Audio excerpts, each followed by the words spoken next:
The drug impairs her motor functions. She got some lethargy, some slurred speech.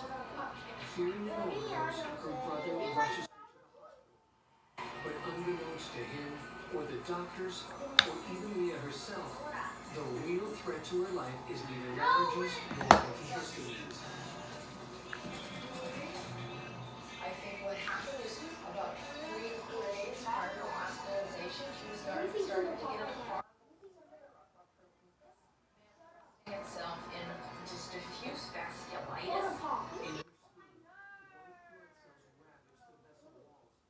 An unbearable itch, and then they make an extraordinary move into Leah's aorta.